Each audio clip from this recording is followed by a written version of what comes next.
మందిరంలో అడుగు పెట్టుకుండగా మరొకసారి ప్రభు పేరట మీ అందరికీ యూట్యూబ్లో చూస్తున్న మీ అందరికి కూడా ప్రభు పేరట వందనాలు. అయితే పరిశుద్ధాత్మ దేవుడు ఏం చెబుతున్నాడు? గడిచినది సంవత్సరం అంతా అన్ని వేళలా అన్ని సమస్యలో పరిశుద్ధాత్మ ప్రేరేపణతోనూ పరిశుద్ధాత్ముడి శక్తితోనూ మిమ్మల్ని మీరు పరిశుద్ధాత్మ పొందుకున్నారా? మన చేతులు. ఇప్పుడు పరిశుద్ధాత్మ ఉన్న సంఘాన్ని ఏమంటారు? పరిశుద్ధాత్మని.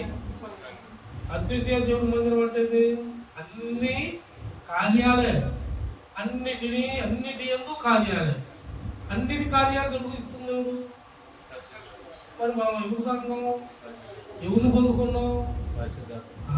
గుర్తుపెట్టుకోండి. పరిశుద్ధాత్ముడు ఏమంటాడో తెలుసా? నేను నీతో ఉన్నా. నేను నీతో ఉన్నప్పుడు నువ్వు ఎవరితో ఉన్నట్టు? పరిశుద్ధాత్ముడు వల్ల ఉన్నాడు. మనం ఎవరితో ఉన్నట్టు? పరిశుద్ధాత్మతో ఉన్నావు. కానీ దేవుని మాట వినేలాగా ఉన్నాము. ఉండాలి కాదు. పరిశుద్ధాత్ముడు ఒకసారి వచ్చాడంటే ఉన్నట్టే కాదు. పరిశుద్ధాత్ముడు పొందుకొని కూడా నువ్వు ఉండాలి అన్నావు అనుకో, అంటే నువ్వు పరిశుద్ధాత్ముడు మోసం చేస్తున్నావని అర్థం. దేవుడు ఏమంటాడు? నీవు పరిశుద్ధాత్మను పొందుకున్నప్పుడు నీవు చక్కగా నిలబడాలి, నీవు నా వెలుగులో ప్రకాశించాలి అంటాడు. హల్లెలూయా. యెషయా గ్రంథం 60వ అధ్యాయం, యెషయా గ్రంథం 60వ అధ్యాయం మొదటి 2 వచనాలు చూడండి. యెషయా గ్రంథం 60వ అధ్యాయం మొదటి 2 వచనాలు.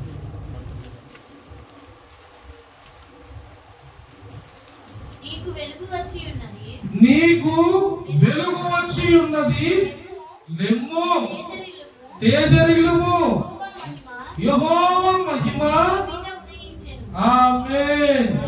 హల్లెలూయా. ఏం చెప్తున్నాడు దేవుడు? నీకు వెలుగు వచ్చి ఉన్నది. ఏమొచ్చింది? వెలుగు వచ్చింది. వెలుగు అంటే ఇప్పుడు నీలో పరిశుద్ధాత్మ. నువ్వు చీకట్లో ఉన్నప్పుడు సాతాను సంబంధివి, కానీ ఇప్పుడు నువ్వు ఎవరు సంబంధివి? వెలుగులోకి వచ్చావంటే ఎవరు సంబంధివి? పరిశుద్ధాత్మ నీలో. పరిశుద్ధాత్మ మనలో ఉంటే మనలోకి క్రమాలు ఉండాలి. ఏలియా క్రమంగా కట్టాడట బలిపేట. ఎట్ట కట్టాడు? బలిపేట ఎట్ట కట్టాడు? క్రమం. ముందేం పెట్టాడు? క్రమంగా రాళ్ళు, కట్టెలు అట్లా వరుసగా క్రమంగా తెచ్చాడు. ఆల్రెడీ వాక్యం ఒకప్పుడు చెప్పాను మీకు. ఆ వాక్యం చూపించి చెప్పాను.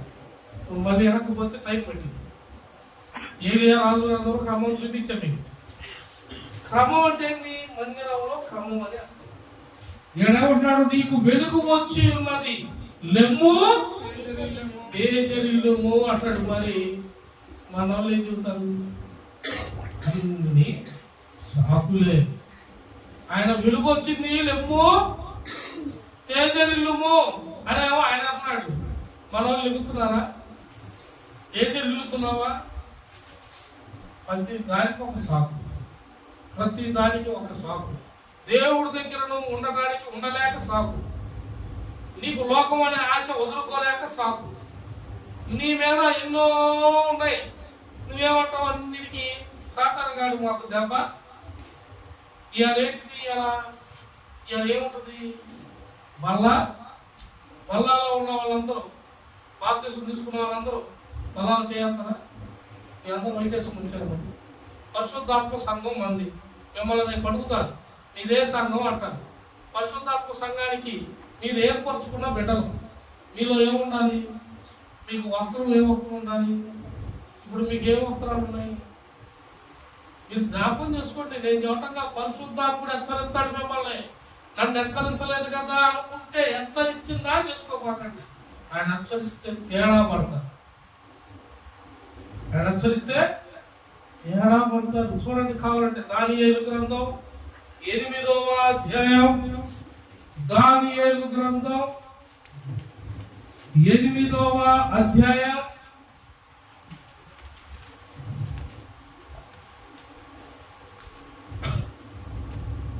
83వ వచనం. దానియేలు గ్రంథం 8వ అధ్యాయం 83వ వచనం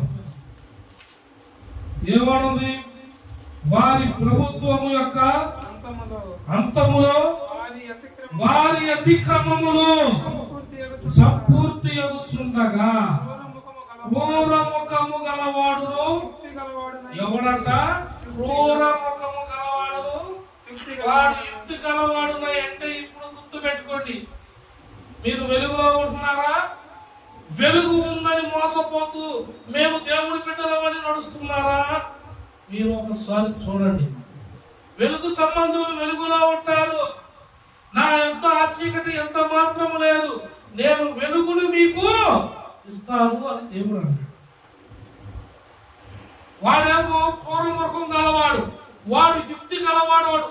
మీకు ఆ యుక్తులను పడ్డావనుకో, నీకు దేవుడి మీద భక్తి కన్నా లోకం మీద ఆశ ఎక్కువ, దుర్నీతి మీద ఆశ ఎక్కువ, అపనమ్మకాల మీద ఆశ ఎక్కువ. నీవు 100 చెప్పుకో, నాకు సంబంధమే తెలియదు. దేవుడు ఏమంటున్నాడు? నీవు శుభ్రపరచుకో, నీ మీదకి వెలుగు వచ్చింది, లెమ్ము తేజరిల్లుమో. ప్రార్థన మనందరం చేస్తున్నాం. కొత్త సంవత్సరం అట్లుండాలి, పాత సంవత్సరం కన్నా ఎక్కువగా మేము వాడబడాలి, ఎక్కువగా మేము ఆశ్రయించబడాలి, ఎక్కువగా వాక్యంలో ఉండాలి. కరెక్టే, వాక్యంలో ఉండాలని ప్రార్థన చేస్తున్నావు. ప్రార్థన దగ్గర పరిశుద్ధాత్మతో నీవు నడుస్తున్నావా? యేసు ఏమన్నాడు? నేను వెళ్తున్నా, నేను వెళితేనే ఆయన వస్తాడు. నేను భూమి మీద ఉండి మీతో నడిపాల్సిన సమయం అయిపోయింది, నడిపించా, ఇక ఆయన నడిపిస్తాడు. నేను వెళ్ళవలసి ఉన్నది, ఆయన రావాల్సి, ఆయన వస్తేనే మీకు క్రమాలు. అందుకే పరిశుద్ధాత్ముడు వచ్చాక పరలోకమందు అంటే మన తండ్రి యెహోవా అన్నాడు, యేసయ్యను దుఃఖపరిచినా ఏ మాత్రమైనా ఏ ఇబ్బంది లేదు కానీ, కోపం ఉంచుకోరు కానీ, పరిశుద్ధాత్ముని దుఃఖపరిస్తే కంపల్సరిగా ఎవ్వడికైనా శిక్ష ఉంది. హల్లెలూయా. ఎవరికన్నా బాగుంది. చర్చిలో మేము ఈ పని చేస్తున్నాము, ఆ పని చేస్తున్నాము, ఈ సంవత్సరం అంతా మేము ముక్త చేశాము, ఇవన్నీ రావు. సంవత్సరం అంతా పరిశుద్ధాత్మతో ఎంత నడిచావు, నీలో ఎంత ఉంది పరిశుద్ధత, ఆ పరిశుద్ధతే నీలోకి వచ్చే వెలుగు. ఆ వెలుగుని దేవుడి కొత్త సంవత్సరం ఏమంటాడంటే, లెమ్మో తేజరిల్లుమో. నీ మీదకి ఏమొచ్చిందట? వెలుగు వచ్చింది. హల్లెలూయా. ఏమొచ్చింది మన మీదకి? వెలుగు వచ్చింది. వాడు ఎలాంటివాడంట? క్రూర మృగము గలవాడు, యుక్తి గలవాడు ఉండి ఉపాయము తెలుసుకొను ఒక రాజు పుట్టెను. వీడు సైన్యాలకి సాతాను గాడి బ్యాచీడు. వాడు పుట్టాడు, వాడు క్రూర మృగం గలవాడు, యుక్తి గలవాడే, మీలో మీకు దెబ్బకి 100 చేస్తాడని చెప్పాడు. దేవుడు చెప్పిన మాట అది. ముందుగానే ఆశపెట్టాడు. ఎవరి మీద వేస్తాడంటే దేవుడు బిడ్డల మీదే వేస్తాడు. దేవుడు ఏర్పరచుకున్న బిడ్డల మీదే. మరి ఎట్లా అంటే, దేవుడు మనకి ఇవ్వలేదా? మనకి శక్తిని ఇవ్వలేదా? మనకి జ్ఞానం ఇవ్వలేదా? మనకి అన్నిటికన్నా ముందు ఏమిచ్చాడు? పరిశుద్ధాత్మని. ఈ పరిశుద్ధాత్మ మనలో ఉన్నప్పుడు ఏం జరిగిందో తెలుసా? పరిశుద్ధాత్ముడు ఏమని చెబుతాడో తెలుసా? నీకు బాధ వచ్చింది, ఏమొచ్చింది? ఏడకి పోవాలి, ఎవరిని అడగాలి, ఏడకి పోవాలి, ఎవరిని అడగాలంటే చర్చికి నువ్వు మొక్కాలే, టైం అయింది, సన్నిధికి పో, దేవుని కోసం ఎదురు చూస్తున్నాడు, పరిగెత్తు. నువ్వు ఆలస్యం చేయబాకు, నిర్లక్ష్యం చేయబాకు. ఎవరితో ఉండాలి నువ్వు? కొత్త సంవత్సరంలో మనం అందరం అడుగు పెడుతున్నాం. దేవుడి దగ్గరికి నువ్వు పద అంటాడు. మనకు అసలు పద కాదు, మనలో ఉన్నాయని ఏమంటాడు? నిత్యము స్తోత్రం స్తోత్రం స్తోత్రం స్తోత్రం అని ఎప్పుడు పలికిస్తూ ఉంటాడు. హల్లెలూయా.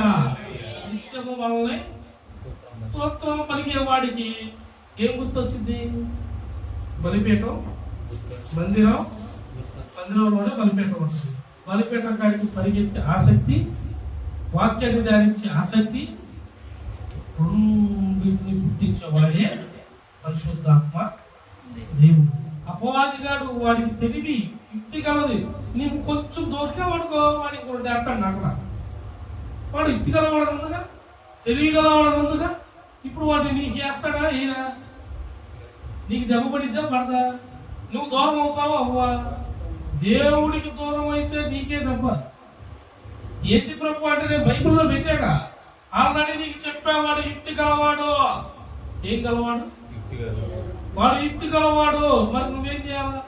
దేవుడితో నువ్వు ఎప్పటికప్పుడు లోబడి పరిశుద్ధాత్మ బలాన్ని పొందుకొని ఉండాలి. ఇక్కడేమన్నాడు కింద 24, అతడు గెలుచును గాని తన స్వభావమును గెలవా, ఆశ్చర్యముగా శత్రువులను నాశనము చేయుట యందు అభివృద్ధి పొందుచు ఇష్టమైనట్టుగా జరిగించుచు బలవంతులను అనగా పరిశుద్ధ జనమును ఏం చేస్తాడు? ఇప్పుడు అందులో మీరున్నారా? కొత్త సంవత్సరంలో అడుగు పెడతామంటే ఎవరి వల్ల అడుగు పెట్టామంటావు? దేనికోసం అడుగు పెడుతున్నామంటావు? పరిశుద్ధాత్ముడు నిన్ను ఇంకా వాటికి బలి కాకుండా ఉంచాడు అంటే నీలో మొదట ఉన్న ఆ యొక్క ఆసక్తి గల భక్తి ఇప్పుడు ఉందా? ఉంటే దేవుడు అంటున్నాడు నీలో వెలుగు ఉంది, వెలుగు నీలో ప్రకాశించింది, నీవు తేజ రిల్లుము. హల్లెలూయా. నువ్వేం చేస్తావు? ఆటోమేటిక్ గా ప్రకాశిస్తావు. సైన్యంతో పని లేదు. మనకి సైన్యములకు అధిపతి యెహోవా తోడై ఉన్నాడు కాబట్టి మనకి ఎటువంటి ఇబ్బంది లేదు. మరి ఏంటంటే వాడు వేస్తాడు నీకు అన్ని విషయాల్లోనూ. వాడు ఎదురు చూపు, ఎదురు దెబ్బ, లోకం అనే ఆసక్తి అన్నిటి మీద వేస్తాడు. ఏదో ఒక విషయంలో దెబ్బలు వేస్తాడు. నువ్వు ఎదిరించుకొని రావాలి కానీ దేవుడు అయితే నీ దగ్గరికి ఏమి రాడు. నన్ను కట్టలు కట్టయ్యా, నన్ను కట్టలు కట్టయ్యా బాబు, ఎన్ని తెచ్చేయ్యా, నేను బయటకు వస్తానంటే ఆయనే రాడు. నువ్వు వదిలించుకొని రావడానికి శక్తిని ఇచ్చాడు, బలాన్ని ఇచ్చాడు, జ్ఞానాన్ని ఇచ్చాడు, మరి ముఖ్యంగా పరిశుద్ధాత్మ వరాన్ని. నువ్వే రావాలి యథార్థంగా, నీవే కలుసుకోవాలి దేవుడిని యథార్థంగా. అందుకే తిమోతికి రాసిన గ్రంథంలో ఏమన్నా తిమోతి పత్రికలో నన్ను నువ్వు యథార్థంగా నీవే కలుసుకోవాలా. ముసలమ్మ ముక్కలను పక్కన పెట్టి నీకు నీవే నన్ను కలుసుకోవాలని ఉంది. ఎన్నో అధ్యాయం? తిమోతికి రాసిన పత్రిక 2వ తిమోతియా 1వ తిమోతియా? చూడండి, 2వ తిమోతియా నాకు తెలిసి 4వ అధ్యాయం 6-7 ఉంటుంది. 4-6-7 ఉందా?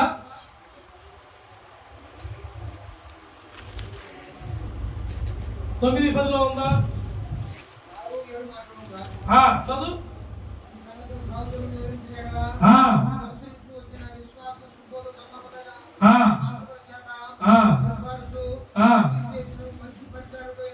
ఏమై ఉండాలా? మంచి పరిచారకుడు అయి ఏమి విసర్జించి మనం అపవిత్రమైన ముసలమ్మ ముచ్చట్లను విసర్జించి దేని విషయంలో? దైవ భక్తి విషయములో. ఆమేన్, హల్లెలూయా.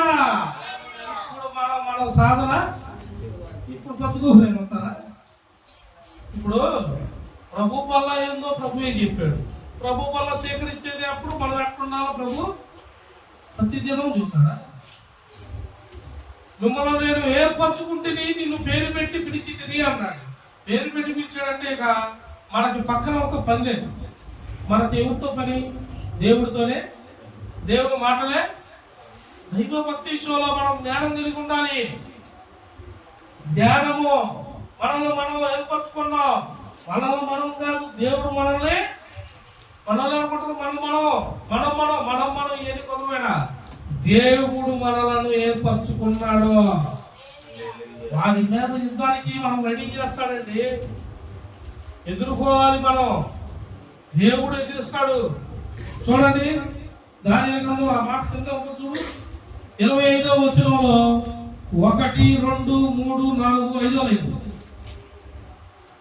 దానియేలు గ్రంథం 8:25 వచనంలో 5వ లైన్. మీ దాంట్లో 5వ లైన్ చూడండి. రాజాది రాజుతో అని ఉంటుంది.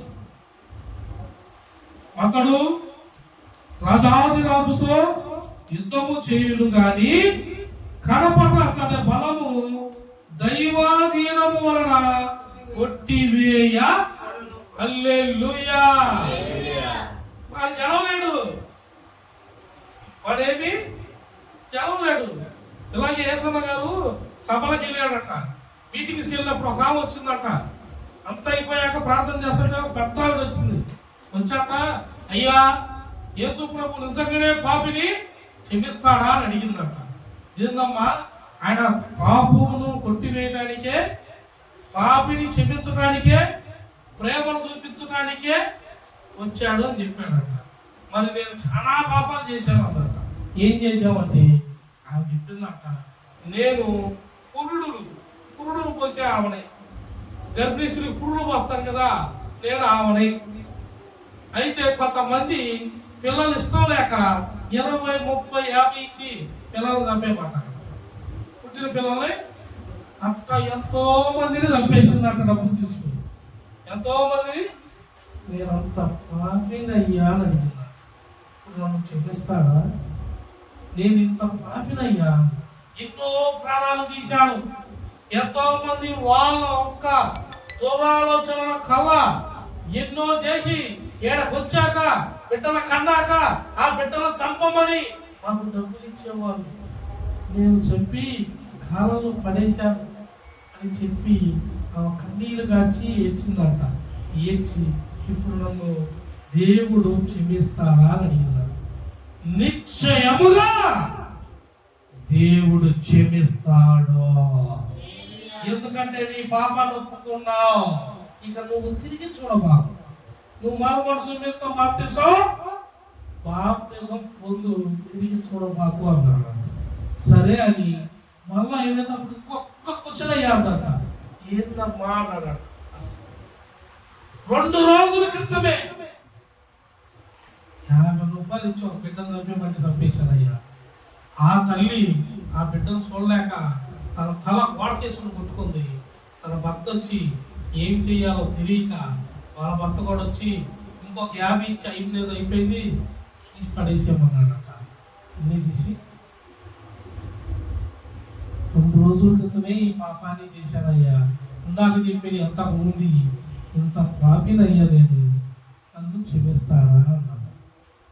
యేసన్న గారు అన్నాడట, నీవు 2 రోజులు కాదు 2 నిమిషాల క్రితం చేసిన పాపాన్ని గుర్తు తెచ్చుకొని, ప్రభువా నన్ను క్షమించు, నేను పాపిని, నా పాపములు కడగగలవా, నేను నాయన మంచి జీవితంలోకి నేను నడవటానికి ఆశపడుతున్నా, నన్ను కడుగయ్యా అని అడిగావనుకో, ఆయన చిందించిన రక్తము నిన్ను శుభ్రపరచడానికి. హల్లెలూయా. నిన్ను ఆయన చిందించిన రక్తం ఎవరు శుభ్రపరచడానికి? నిన్ను వచ్చి శుభ్రపరచడానికి. మనం దేని విషయంలో ఉన్నామట? మన పరిచయ విషయంలో మనమే శుభ్రపరచుకొని అన్ని చెయ్యాలని చెప్పాడు. తిమోతిలో మీరు చదివింది అదే. తిమోతి గ్రంథంలో మీరు చదివింది అదే. మనం ఎలా ఉండాలా? దేవుని బిడ్డలు. దేవుని వస్త్రము అంటే ఏ సోపు కట్ట అన్నలు వస్త్రాన్ని తీసేసి గుంతలో వేశారంట. ఆడేశారు, వేసి అమ్మేశారు. వేరేవాళ్ళు అమ్మేస్తే అదే ఏ సోపుకి దేవుడు తెల్లని మహిమ వస్త్రాన్ని ఇచ్చాడు. ఆ వస్త్రం ఇవాళ నీకు నాకు వచ్చింది. తెల్లని వస్త్రం నీకు నాకు వచ్చింది. దేవుడు అన్నమాట యెషయా గ్రంథం 60లో అదే, ఇదిగో నీ మీదకి వెలుగు ప్రకాశించింది, నిమ్మో తేజరిల్లుమో. ఈ నూతనమైన సంవత్సరంలో నువ్వు ఇదిగో తేజరిల్లు, ఇక నా వెలుగు నీ మీదకి ప్రకాశిస్తుంది. నీవు ఏర్పరచబడ్డావు, నేను నిన్ను ఏర్పరచుకుంటేనే. నీవు నాకు లోబడి ఉండాలి, నీవు నాకు లోబడి ఉండాలి. హల్లెలూయా. ఒక్క చిన్న ఉపదేశం మీకు చెప్తే అర్థమైంది. కాకపోతే ఒక వాక్యం కూడా చూపిస్తే ఇంకా జ్ఞానమైంది. ఒక వాక్యం చూపిస్తాం చూడండి. మలాకీయులకు రాసిన పత్రిక మలాకీ గ్రంథం 4వ అధ్యాయం 2వ వచనం ఒకసారి చదవండి.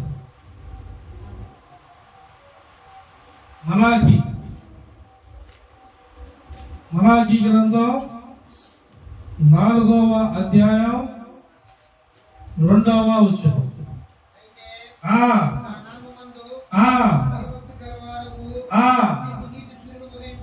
ఏమి ఉదయిస్తాడట?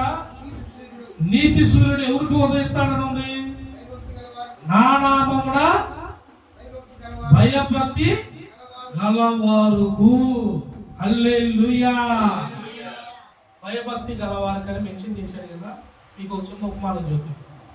ఒక ఊర్లో జోసఫ్ గారని వాళ్ళ నాన్న రోసయ్య ఉన్నాడు.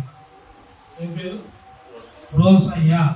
ఈ రోసయ్య అనే ఆయన ఈయనతో పాటు ఒక ఇద్దరు ఆ ఊర్లో సేవకులు పోయి ప్రకటిస్తా పాప క్షమాపణ, పాపం గురించి చెబుతా, పాప క్షమాపణకి విడుదలకు బాప్తిసం పొందండి, ప్రభువు మిమ్మల్ని నడిపిస్తాడని చెప్పారట.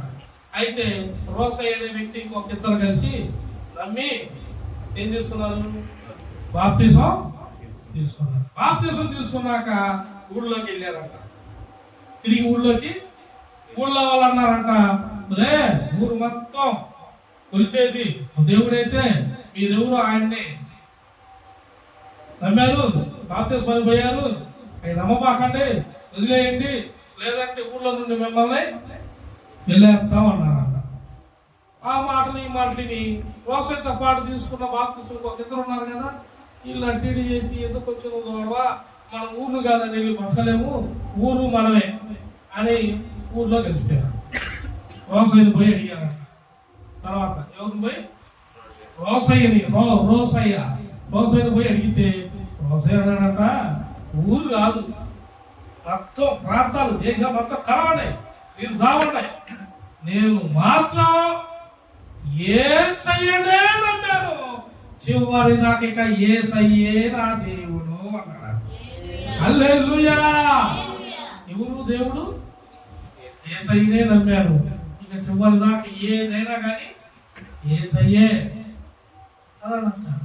వాళ్ళ అన్నలు తమ్ముళ్ళు ఊరు పట్టించుకోవట్లేదంట, ఊరు వెలివేసిందంట, పోయి పక్కన ఉంటున్నాడంట. వాళ్ళ అన్నలు ఇంట్లో పెళ్లికి పిలిచారంట. పిలిస్తే రోసయ్య మన అన్న కదా పిలిచాడు కదా అని ఫ్యామిలీ తీసుకొని రోసయ్య వెళ్ళిపోయాడు. వెళ్ళి బాగా పెళ్లిలో పని చేశారంట, అన్ని చేశారంట, భోజనాలు కూర్చున్నారంట. రోసయ్య ఫ్యామిలీ కూర్చోగానే పంతులు అందరూ లేచారు. రోసయ్య అందరూ వచ్చి ఊరు అందరూ అడిగారంటే ఏందయ్యా లేచారంటే ఊరు పెద్దలు కలిసి వాడిని వెలేశారు, వాడిని బహిష్కరించారు, వాటితో మేము ఎందుకు కూర్చుంటాం, మేము కూర్చోమన్నారు. ఆగంటే నేను మాట్లాడతాను మా ఊరితోని, ఇప్పుడు కన్నా సరే మేము ఏసు లేదు ఏమి లేదని చెప్పు, మనకు ఊరు ముఖ్యం, ఊరు పెద్దలు ముఖ్యం అంటే నేనైతే ఆ మాట చెప్పను. ఉండమంటే ఉంటా, లేకపోతే చదువుకుంటానంట. నాకు ఊరే ముఖ్యంరా, నువ్వైతే మరి అన్నం కూడా తినేయం, వాళ్ళు నువ్వు ఉంటే అన్నం కూడా తినమంటున్నారు, మరి నువ్వు వెళ్ళిపోనా, నీకు ఏసు కావాలంటే నేను వెళ్ళిపోనా. ఫ్యామిలీ తీసుకొని ఆ వంతున మళ్ళీ తిరిగి ముఖం పట్టాడు. ఇంటికి పోయి కారమో పచ్చడో చేసుకొని ఉన్న రైస్ నుండి బిడ్డలో ఆయన తిని యేసును ఆరాధిస్తూ పనుకున్నారంట. హల్లెలూయా. ఎవరికేమైంది తెలుసా? రోసయ్య మీదకే వెలుగు వచ్చింది. ఎవరి మీదకి? రోసయ్య మీదకి వెలుగు ప్రకాశించింది. రోసయ్యని కాదనుకున్నాడు, ఊరే ముఖ్యం అనుకున్నా. ఆ అన్నయ్య ఉన్నాడే పెళ్లిలో రోసయ్యని పంపించేశాడు కదా. పెళ్లి అయిపోయిన 3వ రోజు కల్లా పెళ్లి కొడుకంట ఇంటికి వచ్చాడు. 5 మంచంలో కూర్చున్నాడు, అన్ని పెట్టారంట, అన్ని తిన్నాడంట, నీళ్ళు తాగాడంట, కొట్టకట్ట ఏసినోడు మంచంలో అంతే. దేవునికి స్తోత్రం కలుగును గాక. హల్లెలూయా. చూడండి, రోసయ్య మాత్రం ఎక్కడున్నాడు? వెలుగులో. మనం ఎక్కడ ఉండాలి? మనం వారి గురించి వీరి గురించి చెప్పట్లా, క్రైస్తవుల గురించే నేను చెబుతున్నా. మీకు వెలుగు ప్రకాశించిందని చెప్పాడు. నీలో వెలుగుందా? నువ్వు తేజరిల్లుము అన్నాడు. నువ్వు లక్షణ ఎడల దేవుడు నిశ్చయముగా నిన్ను నిలబెట్టునుగాక. నీవు తేజరిల్లుదువుగాక. కొత్త సంవత్సరంలో నూతనమైన కార్యములు నీవు తప్పనిసరిగా రుచి చూచుదువుగాక. హల్లెలూయా. సాక్ష్యం కూడా చెప్పాలి అంటే వాళ్ళు యూట్యూబ్ వీడియో పెడతారన్నాడు. కర్ణాటకలో చిన్ను అని కర్ణాటకలో ఉంటాడు. వాళ్ళ అమ్మ రూతు, వాళ్ళ అమ్మకి నేను ఉన్నప్పుడు ప్రేర్ చేశాను. కిడ్నీలు ఫెయిల్ అయినాయి. ప్రేర్ చేస్తే ఆమె బాగా ఉంది. తర్వాత కొన్ని రోజులకి ప్రభు నందు ఆమె తర్వాత నిద్రించింది. అయితే ఆమె జాబు కోసం, ఆమె జాబు బిడ్డకు రావాలి. బిడ్డ పేరు చిన్ను. అతని కోసం అప్పటి నుండి నేను ప్రార్థన చేస్తున్నా. ఉద్యోగానికి ఎన్నో ఆటంకాలు రావట్లేదన్నా అని ప్రతిసారి మనకి ప్రార్థనలో పెట్టేవాడు, వాట్సాప్లో పెట్టేవాడు. నేను ప్రేర్ చేసి అర్ధరాత్రుల్లో 2-3కి ఎప్పుడు దర్శనం అవుతే అప్పుడు ఫోన్ చేసి చెప్పాను. అతను నమ్మకంగా ఉన్నాడు. మొన్న రీసెంట్గా మన క్రిస్మస్ ముందు డెకరేషన్ అన్నీ చేసి ఈ భోజనాలకి సోమవారాన్ని తెచ్చాడు. కూర్చున్నాను ఆ రోజు మధ్యాహ్నం. విజయనాయకు వెళ్ళాడు. మన రైస్ కొన్నాం గుర్తుంది కదా. ఆ రోజు విజయనాయకు వెళ్ళిపోయి నేను ఒక్కడే రైస్ తీసుకొని వచ్చాను. కూర్చున్నాను పెట్టి. ఫోన్ చేశాడు. అయ్యా వందనాలన్నా అన్నాడు. వందనాలు అయ్యా, ఎలా ఉన్నారు? బాగున్నారంటే బాగున్నారు అన్నాడు. లెటరు నీకు సాయంత్రం కల్లా ఇంటికి వచ్చిందని ఫోన్ చేశాడు. హల్లెలూయా.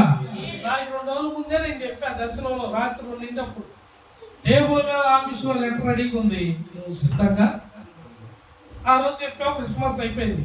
ఇప్పుడు మందిరానికి వచ్చే ముందే ఈ దారిలో ఆ రోడ్డు మీద అక్కడ తన్ని తిరుగుతున్నావు. ఫోన్ వచ్చిందా దీపు? ఏమన్నాడో తెలుసా? అసలుకి ఇక జాయినింగ్ లెటర్ ఇవాళ మధ్యాహ్నమే వచ్చేసింది. హల్లెలూయా. ఎవరిని నమ్ముకున్నాడు అతను?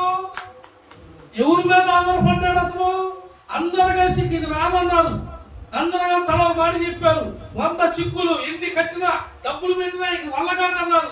కానీ వాళ్ళ అమ్మకు ప్రార్థన చేసిన దైవజనుడు గుర్తొచ్చాడు.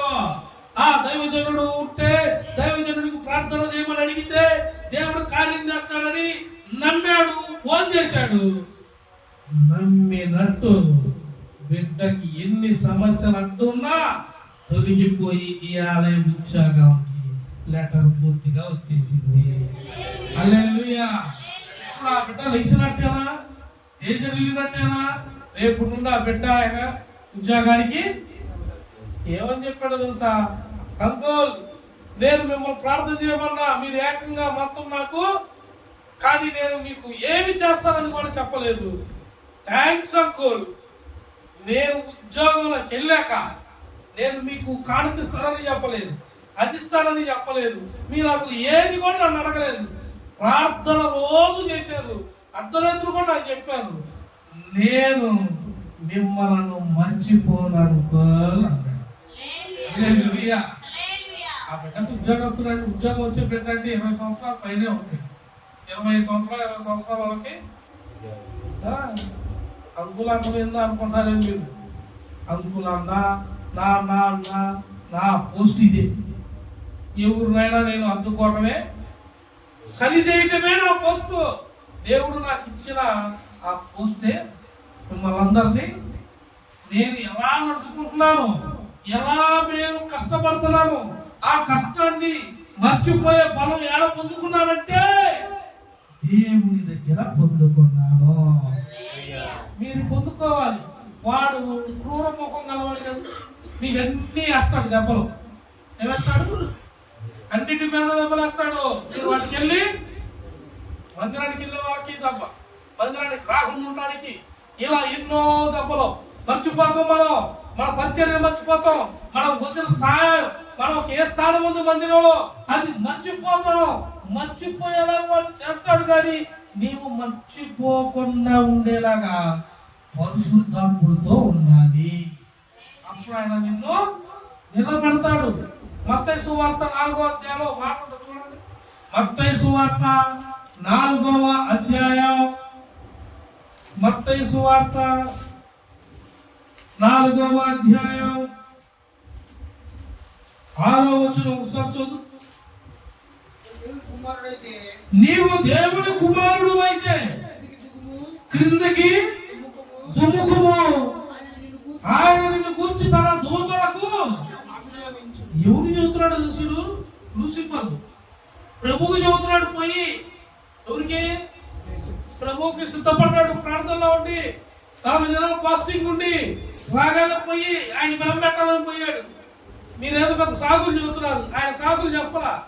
ఆయనకు కూడా సాగులు చెప్పాడు. చూడు ఏమంటున్నాడు, నీవు నిజంగా దేవుని కుమారుడు అయితే ఎక్కి దూకై, ఆయన దేవదూతలకు ఆజ్ఞాపిస్తాడుగా.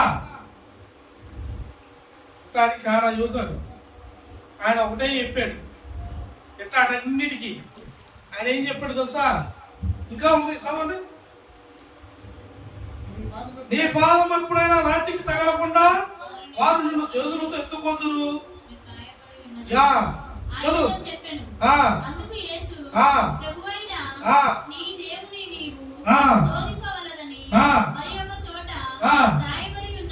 ఏమనుకోమని? శోధింపవలదని.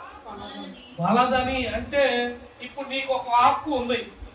నిన్ను సాతాను గారు శోధిస్తున్నాడు అనుకో, నీలో నువ్వు కమ్మ మర్చిపోతున్నావు అనుకో, మందిరానికి ఎక్కడుతున్నావు అనుకో, వాడి పేరు చెప్తే నేను అస్సలు ఊరుకొని జనాలి. నేను చూస్తున్నా వాళ్ళు వీళ్ళు నాకు ఇవన్నీ చెప్పొద్దు. ఏ పాత్ర కూడా ఒప్పుకోడు. నేను చెప్తున్నా, నువ్వు మందిరానికి రాకట్టు సాతాను వేశాడు, మా అబ్బాయి వచ్చాడు, మా కూతురు వచ్చింది, మా అమ్మ వచ్చింది, మా అత్త వచ్చింది, పిఎం వచ్చాడు, సీఎం వచ్చాడు, ఈ డ్రామాలు చెప్తే నేను ఊరుకోను. ఇక్కడ దేవుడికి వాడు డ్రామా చెప్తే దేవుడు ఏమన్నాడు? నీవు దేవుడి కుమారుని శోధించవలకూడదని మరొకసాట రాసి లేదా అన్నాడా లేదా? మరి నువ్వు అనలేవా? ఎదిరించుకొని నువ్వు రాలేవా? ఎదిరించుకొని నువ్వు క్రమంలో ఉండలేవా? ఎదిరించుకొని నువ్వు లేఖనాలు చదవలేవా? ఎందుకో? దేవుడు నీకు వాక్కునిచ్చాడు. ఆయన అక్కడ నుండి పలికితే అన్ని జరిగాయి. ఇక్కడికి వచ్చి పలికితే సాధారణంగా భయపడ్డాడు. ఆయన మాట నీలో ఎందుకు గుర్తురాట్లా? ఆయన నీకు వెలుగు వచ్చింది, ప్రకాశించు, తేజరిలో అంటున్నాడు ఏకంగా. మరి నీకు ఈ మాట ఎందుకు గుర్తురాట్లా? సాధారణ గారి మీద చెప్పి తప్పించుకోవాలనే ఓ డిక్షనరీ రాసుకుంటావేంది నువ్వు? దేవుడికి లెక్కప్పు చెప్పాలి మనందరం. నీవు బాధల్లో ఉంటే వెలిగించాడు, నువ్వు ఏది అడిగితే దాని మీద నిలబెట్టాడు. మరి నువ్వు వంకలు ఎందుకు చెప్పి దేవుడి దగ్గరికి నువ్వు మారుకుంటున్నావు? నీకు ఇచ్చిన పరిచయం ఎందుకు వదులుకుంటున్నావు? నీకు ఇచ్చిన స్థానాన్ని ఎందుకు పోగొట్టుకుంటున్నావు? దేవుడు నూతనమైన సంవత్సరంలో ఏమన్నాడు తెలుసా? ఇదిగో నువ్వు కొత్తగా వర్ధిల్లాలి అంటున్నాడు. ఏమన్నాడు? దాని కింద వచనంలో చదవండి 8. మరలా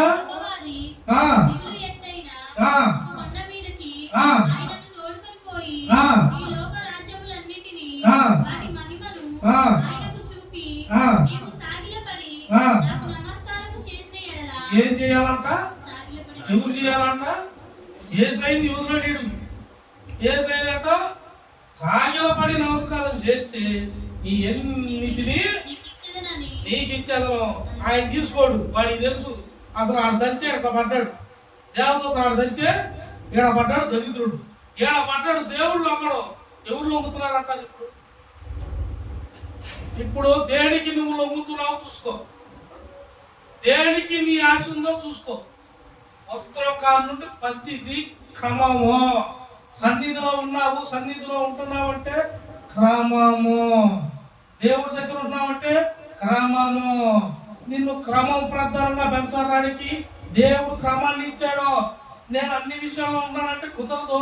ప్రతి దాంట్లోనూ ఆయన లెక్క చూస్తాడు, ప్రతి దాంట్లో క్రమం చూస్తాడు. నువ్వు నడిచే విధానం, నువ్వు చూసే చూపు, నువ్వు మాట్లాడే మాట, నువ్వు బలాలు చేసే విధానం, నువ్వు పరిచయం చేసే విధానం, పలహారం పంచే విధానం, అన్నిటిలోనూ దేవుడు నీ వైపు చూస్తాడు. హల్లెలూయా. కింద 10. యేసు వానితో, సాతానా పొమ్ము, ప్రభువైన నీ దేవునికి మొరొక్కి ఆయనను మాత్రమే సేవింపవలనని రాయబడి ఉన్నది. కొట్టు చప్పట్ల. ఎవరికి మొక్కాలా? మన ప్రభు అయిన యేసునే మొక్కాలా, ఆయనకే సాగిలపడాలా. సాతాను గాడిని లెక్క కూడా వాడు 100 చెబుతాడు. వాడు కాదు నాకు చెప్పేది మీరే. వాస్తవంగా మీ హృదయాలు యూట్యూబ్లో వింటున్న వాళ్ళు అందరూ చూడండి. ఇప్పటికి కనీసం 100 పైనే పెట్టాను మెసేజ్లు. మీరు వీటిల్లో ఉన్నారా? మీరు సాకులు చెబుతున్నారు, సాతాను కాదు నాకు మీరు చెబుతున్నారు, చెప్పట్లేదని మీ హృదయాల్లో మీరు నిశ్చయంగా చెప్పగలరా? సరి చేసుకోండి.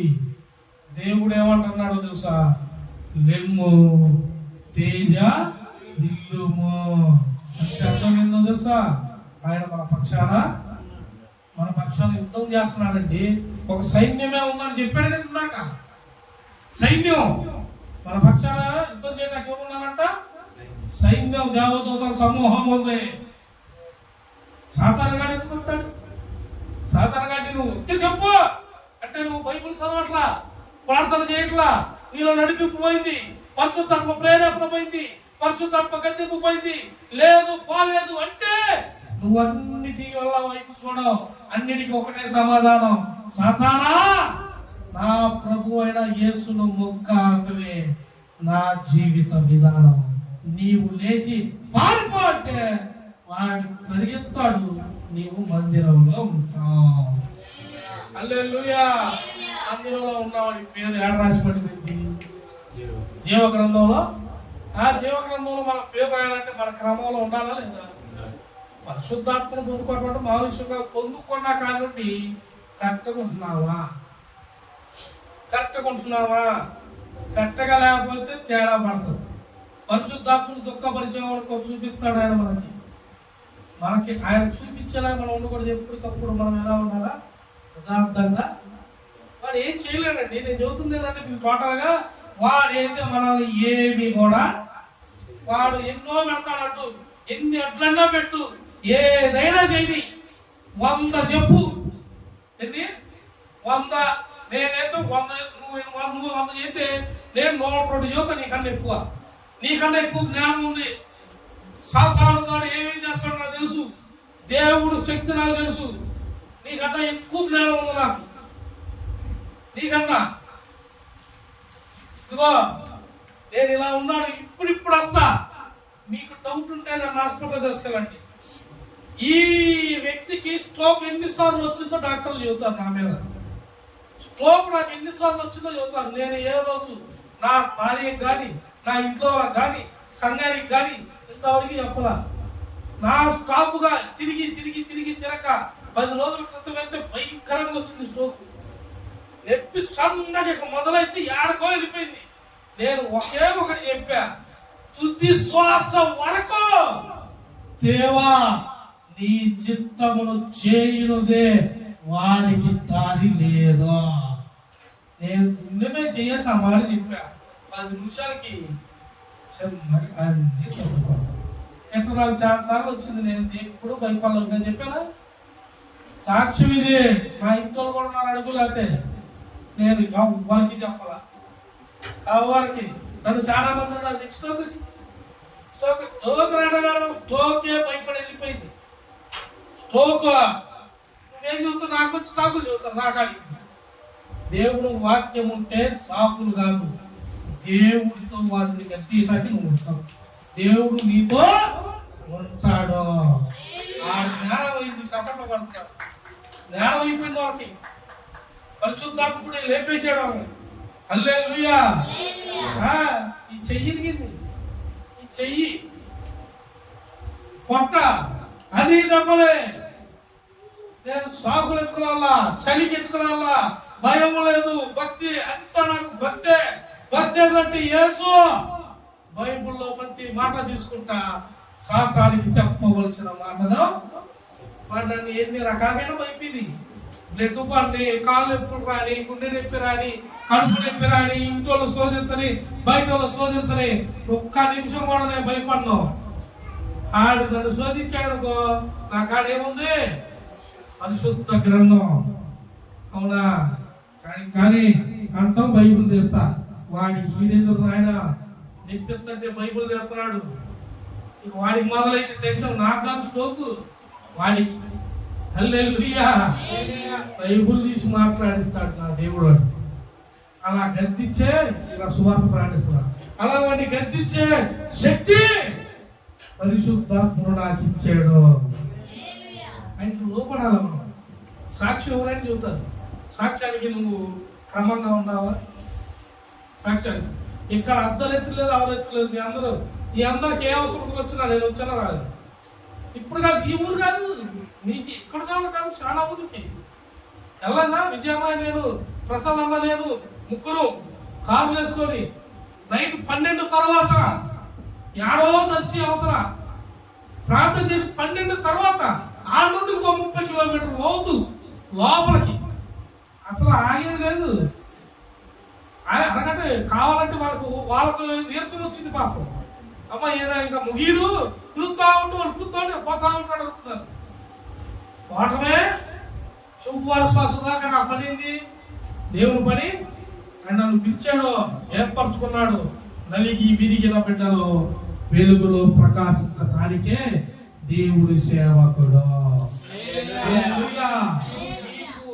దేవుడు చెబుతున్న మాట అయితే సాతానైతే ఏమి చేయలేడు.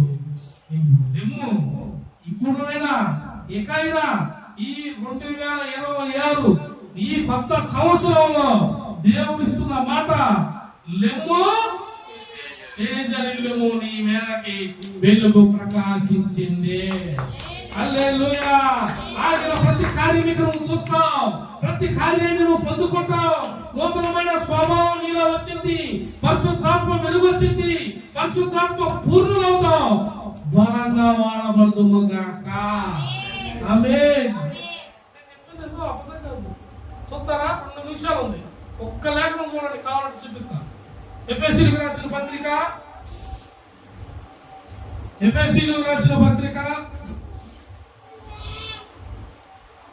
4వ అధ్యాయం. ఎఫెసీయులకు రాసిన పత్రిక 4వ అధ్యాయం